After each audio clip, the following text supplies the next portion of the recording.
Mateus 27, a partir do versículo 15, a gente vai ler até o versículo 26. Tá? Vamos fazer a leitura. Ora, por ocasião da festa, costumava o presidente soltar um preso, escolhendo o povo aquele que quisesse. E tinham então um preso bem conhecido chamado Barrabás. Porquanto, estando eles reunidos, disse-lhes Pilatos: qual quereis que vos solte, Barrabás ou Jesus chamado Cristo? Porquanto sabia que por inveja o haviam entregado.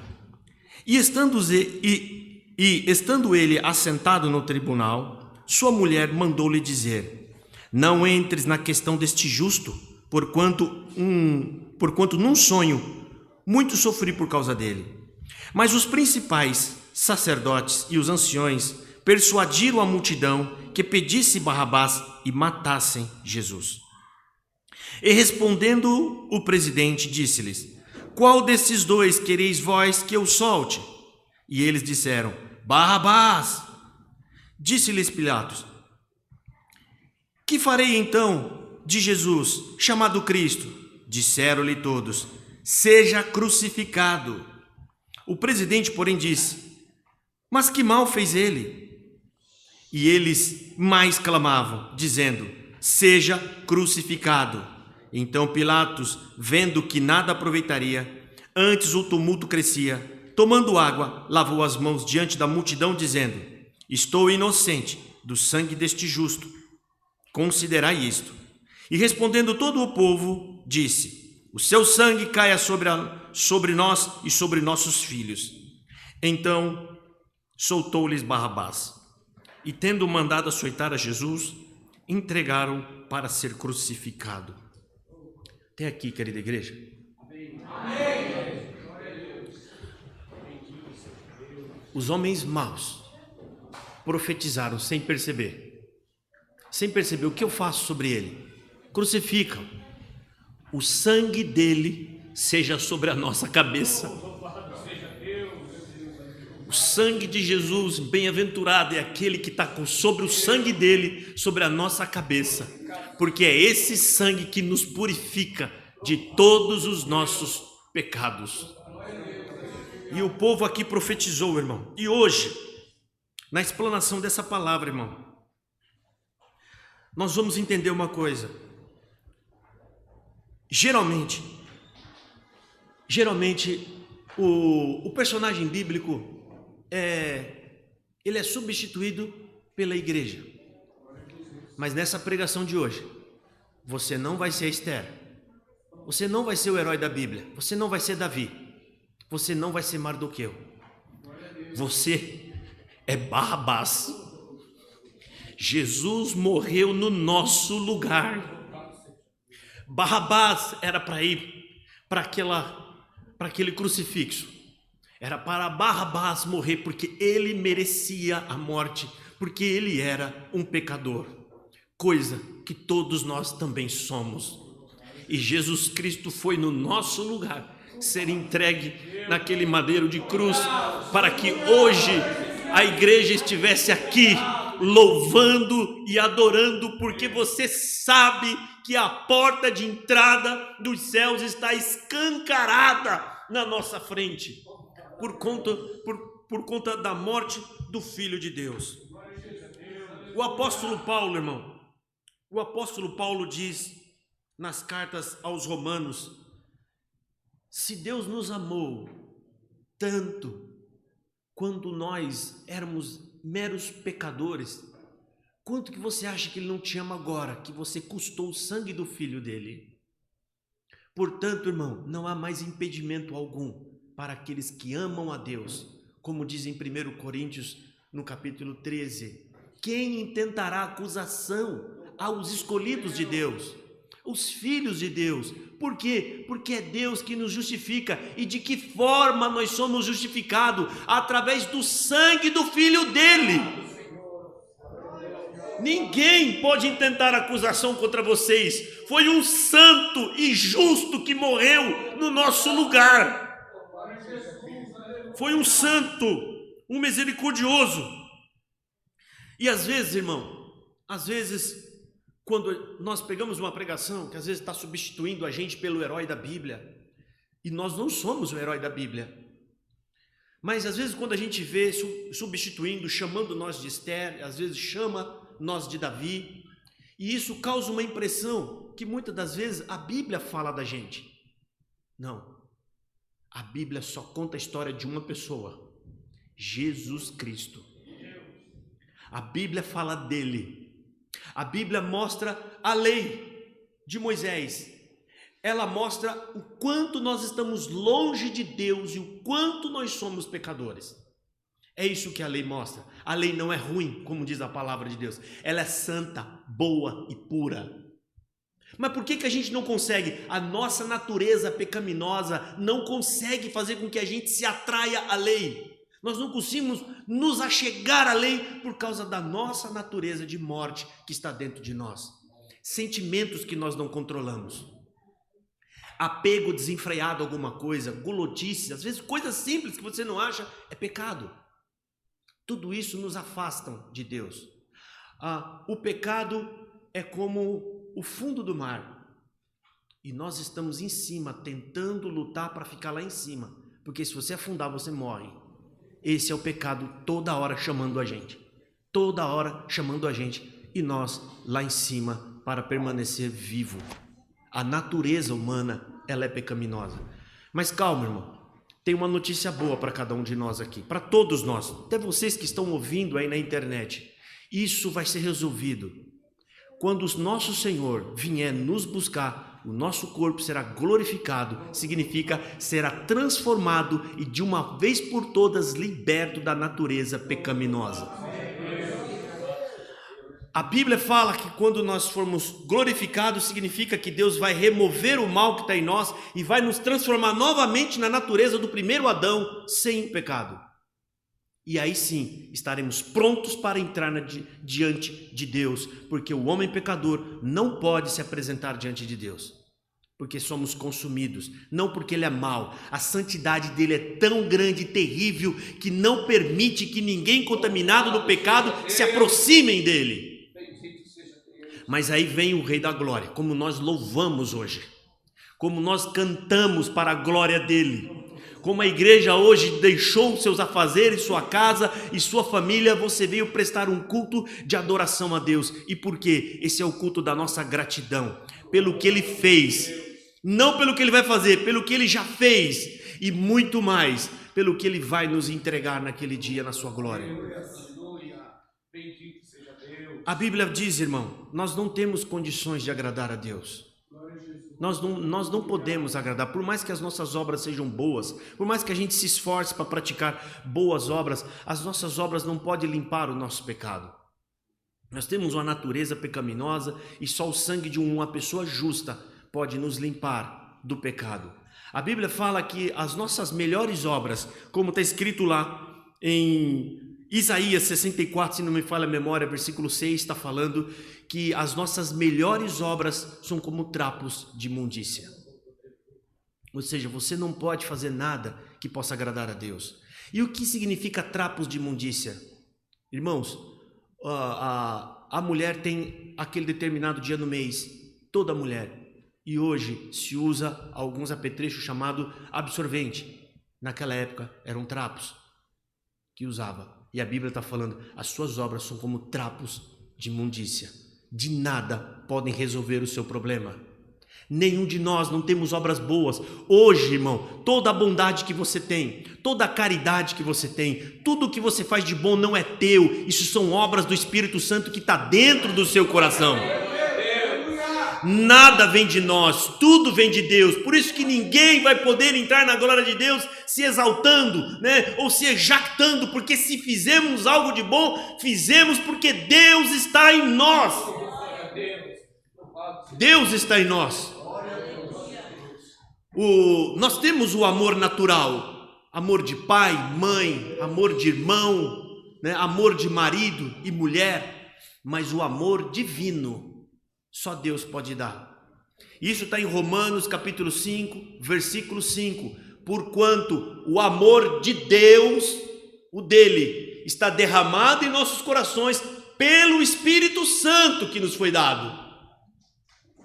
Portanto, irmão, nem as obras que nós temos depois de cristão são nossas, são obras de Deus. É o Espírito Santo que nos abriu os olhos para que nós pudéssemos ver, entender, e Ele nos deu o coração para crer, irmão. Não somos melhores do que nenhum desses personagens que estão aqui na Bíblia.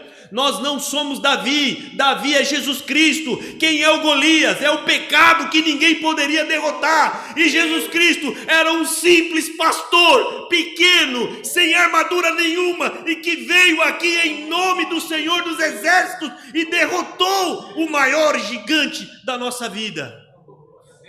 Quem é Esther na Bíblia, irmão? Quem é aquele que entrou no pátio do rei para interferir por um povo, para que ele não fosse eliminado? Jesus Cristo, agora lá no pátio do rei, entrando para interceder por todos nós. E todos os demais heróis da Bíblia, todos apontavam para a figura de Jesus Cristo. E nós, quem nós somos? Você e eu somos o Barrabás, o culpado pela morte de Jesus Cristo. E bem-aventurado é aquele que entende isso e crê nisso e cai de joelhos e fala: Senhor, foi a minha culpa, a tua morte, Senhor. Me perdoa, Senhor, tenha misericórdia de mim, porque aquele que confessar que Jesus morreu por você será perdoado. Quando nós cremos que Ele morreu por nós, irmão, somos perdoados. É aí onde vem a verdadeira conversão. Quando nós lemos as Escrituras e você lê essa parte de Barrabás, você pode estar em dois lugares aqui. Só tem dois lugares que cabe cada um de nós. Ou você é Barrabás, ou você é aqueles que estão gritando: crucificam. Porque é isso que nós falaríamos se Deus não tivesse aberto os nossos olhos. Ninguém enxerga, ninguém via se Deus não abrisse os olhos. E aqui está o exemplo: não tinha um povo mais perito, mais pronto e mais preparado para receber o Filho de Deus do que o próprio judeu, que conhecia cada vírgula da lei. Mas não reconheceram, porque Deus não deu olhos para que eles vissem, não deu ouvidos para que eles ouvissem, e nem coração para que eles entendessem. Isso está em Isaías capítulo 6. Então, se você enxerga, dá graças a Deus. Ele te escolheu. Não foi nós. Tem um salmo que fala: não foi você que me escolheu, foi eu que escolhi a vós. Não foi nenhum de nós. Nós não temos nada. A gente só tem que louvar, agradecer e cair de joelhos. Toda a obra é dele. Tudo é dele. Quando nós lemos a Bíblia, quando a gente lê Jesus orando no Getsemane, a gente olha e pensa: meu Deus, mas como que aqueles dois não puderam velar junto com Jesus? Eles poderiam estar lá acompanhando Jesus. Nós íamos dormir também se nós estivéssemos lá, irmão. Sabe por quê? Todos os apóstolos acharam que eles acordaram 5 horas da manhã, passaram o dia todo com Jesus, caminhando e pregando. Na cabeça deles, é mais uma madrugada e amanhã a gente volta de novo para a lida, para o trabalho de evangelização. Era só mais um dia. Vocês não vão zelar? Não, eu vou, Senhor. A gente vai ficar aqui velando junto com o Senhor. E dormiam. Mas Jesus sabia que era a última noite dele.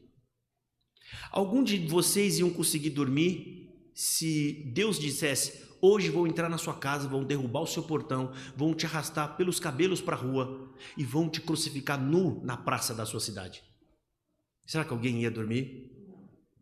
Ninguém ia dormir. Os apóstolos que estavam com ele, que na época eram discípulos, também nem imaginavam que isso ia acontecer.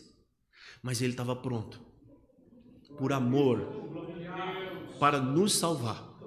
A Bíblia conta a história dele, gente. Ele é o herói, nós não somos. Nós somos os culpados. Foi nossa culpa. E você pode pensar aqui ou aonde você está assistindo: mas eu não tenho culpa nisso. Se só existisse você, ele viria morrer por você. Se só existisse na terra ele ia vir morrer só por mim. Porque essa é a missão dele: vir morrer por aqueles quem Deus amou. Deus o amou. Não tem aquela passagem que Jesus é chamado de bom? E o que Jesus responde? Bom é o Pai. Por que ele diz isso, que bom é o Pai? Em outras palavras, o que está no contexto dessa linha, ele está dizendo: bom é o meu Pai que me mandou aqui. Ele vos amou. E eu estou aqui porque eu amo o Pai. E como o Pai ama vocês, agora eu também amo vocês. E eu vim fazer a vontade do nosso Pai. Essa é a missão de Jesus Cristo. E ele morre e ressuscita. E ele nos deu uma missão: vai e evangeliza, faça o Pai conhecido, fale dele para todos, fala dessa obra, fala que Deus abriu uma porta para cada um de nós. A porta está aberta, irmão, e o nosso dever de todos os cristãos é levar esta mensagem da cruz para mais pessoas, evangelizar, pregar, levar essa mensagem, porque a mensagem não depende de você. Eu sou pequeno, eu sou fraco, eu não depende, a mensagem trabalha por si só. Ela é verdadeira nela mesma, ela não precisa de você. Leve a mensagem e os que são de Deus vão crer. Pega um santo, uma pessoa santa, uma pessoa que é considerada santa. Se ele falar que 2 mais 2 é 4, tá certo? O cálculo é verdadeiro em si mesmo. Pega agora uma pessoa que está lá na cadeia preso e ele fala 2 mais 2 é 4, significa que ele está errado? O cálculo não está certo? Porque o cálculo é verdadeiro em si mesmo. Ele não depende da pessoa que faz o cálculo. Ele é verdadeiro. Essa é a mensagem do Evangelho, não depende de você.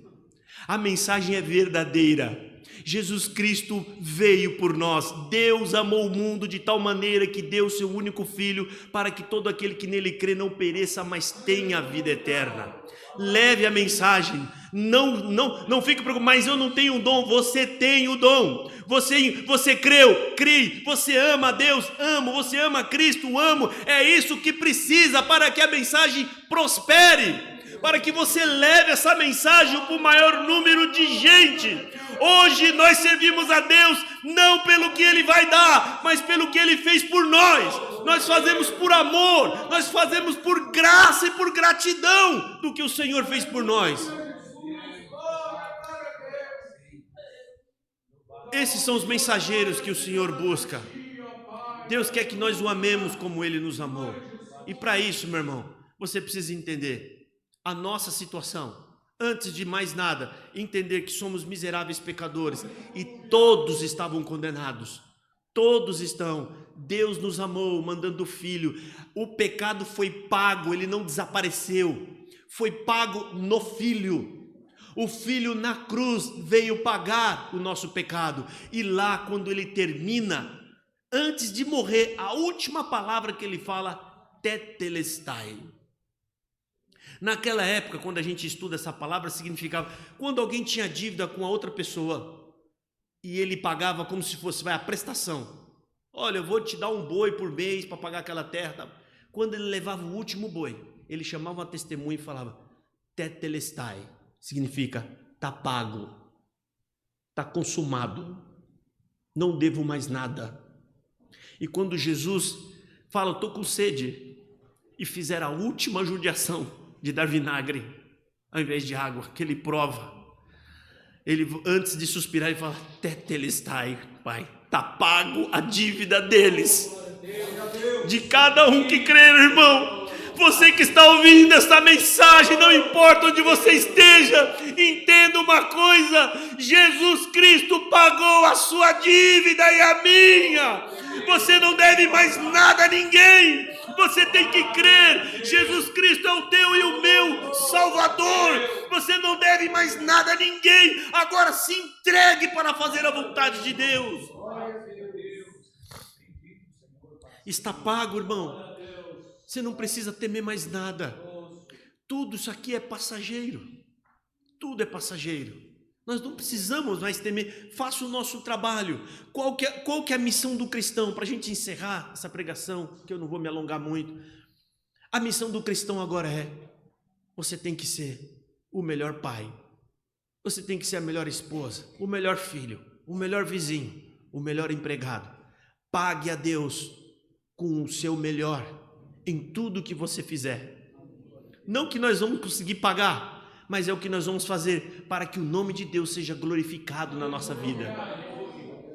Façamos o melhor, irmão. Tudo que você puder fazer, o próprio apóstolo Paulo fala, faça como se você estivesse fazendo para o Senhor. Ele te deu, e tudo isso vai ser arrancado de nós no estralar de dedo. Casa, carro, problema, boleto para pagar, doença, tudo vai ficar para trás. E nós vamos estar com Deus para toda a glória. Somos co-herdeiros com Cristo, irmão, de algo grande e maravilhoso que nos aguarda no céu. Junto com Deus, a vida eterna não é algo que vai estar em nós. A vida eterna é Cristo. Ele é a vida eterna. E se você o ama, entenda, você já tem a vida eterna, irmão. O Senhor Jesus Cristo disse em João capítulo 3, 5, versículo 24, aquele que crê em mim já tem a vida eterna e já passou da morte para a vida. Essa é a mensagem para a palavra de Deus de hoje. Deus abençoe a todos. Amém.